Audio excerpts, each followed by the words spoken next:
कक्षा 10 विषय हिंदी। चलिए देखते हैं।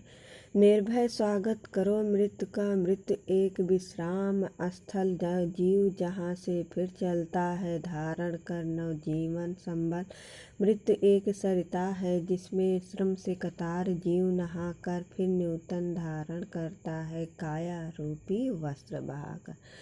निर्भय मतलब भय से रहित होकर, विश्राम स्थल आराम करने की जगह, संबल माने आधार, सरिता माने नदी, कतार माने दुखी, नूतन माने नवीन या नया, काया माने शरीर। इस पद्यांश में देश की रक्षा करते हेतु सर्वस्व समर्पित करने के लिए कहा गया है।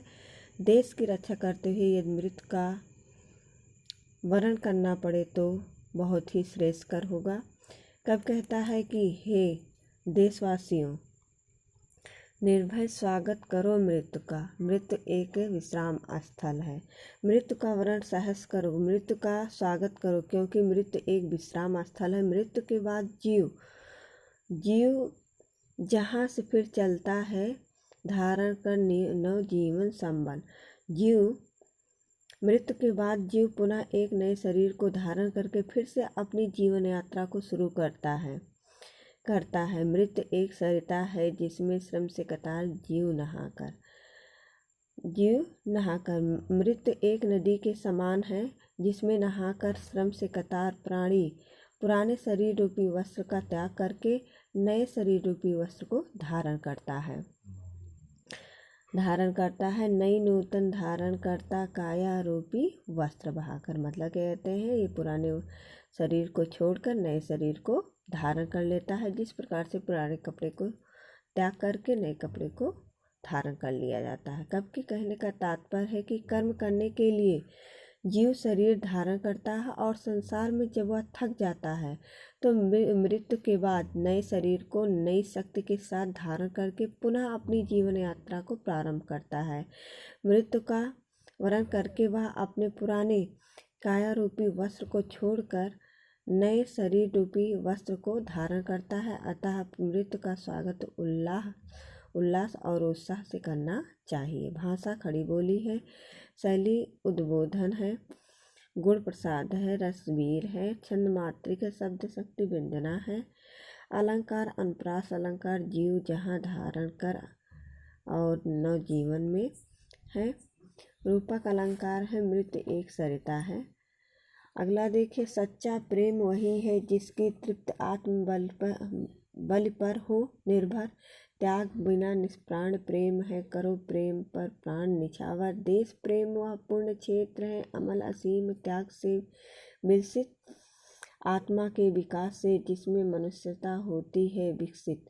तृप्त माने संतोष, आत्मबल माने आत्मसमर्पण, निष्प्राण माने प्राण रहित, पुण्य क्षेत्र माने पवित्र स्थान, अमल माने निर्मल, विकसित माने सुशोभित। इस पद्यांश में कवि ने सच्चे देश प्रेम के लिए त्याग और बलिदान जैसे गुणों को आवश्यक बताया है। कवि कहता है कि सच्चा प्रेम वही है जिसकी तृप्त आत्म बल पर हो निर्भर। सच्चा प्रेम उसे कहा जाता है जिसमें आत्मसमर्पण करने की भावना कूट कूट कर भरी होती है। अर्थात आत्मसमर्पण के अभाव में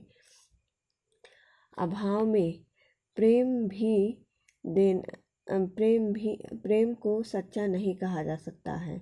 सच्चे प्रेम को पाने के लिए आत्म बलिदान भी देना पड़ेगा, तो संकोच नहीं करना चाहिए। कह रहे हैं त्याग बिना निष्प्राण प्रेम है, करो प्रेम पर प्राण निछावर। त्याग के बिना प्रेम जो है वो निर्जीव होता है। देश प्रेम ऐसा पवित्र क्षेत्र है जो निर्मलता और सीमा रहित त्याग जैसे गुणों से सुशोभित होता है। अमल देश प्रेम वह पूर्ण क्षेत्र है, अमल असीम त्याग से विकसित, आत्मा के विकास से जिसमें मनुष्यता होती है विकसित। कह रहे हैं कि जो है देश प्रेम वह पवित्र भावना है जिससे मनुष्य की आत्मा का विकास होता है, जो मनुष्य में मानवता और मनुष्यता के विकास के लिए आवश्यक होता है। अतः मनुष्य में मानवता का पूरा विकास हो, इसके लिए उसमें देश प्रेम की भावना होना आवश्यक होता है। काव्य का सौंदर्य है, भाषा सरल खड़ी बोली, शैली है तुकांत मुक्तक, और गुण है ओज, रस है वीर, छंद है मात्रिक, शब्द शक्ति है व्यंजना, अलंकार है अनुप्रास। अलंकार अमल असीम में निम्नलिखित जितने भी पद्यांश पढ़ाए गए हैं उनका संदर्भ सहित व्याख्या कीजिए तथा उनका काव्यगत सौंदर्य भी लिखिए।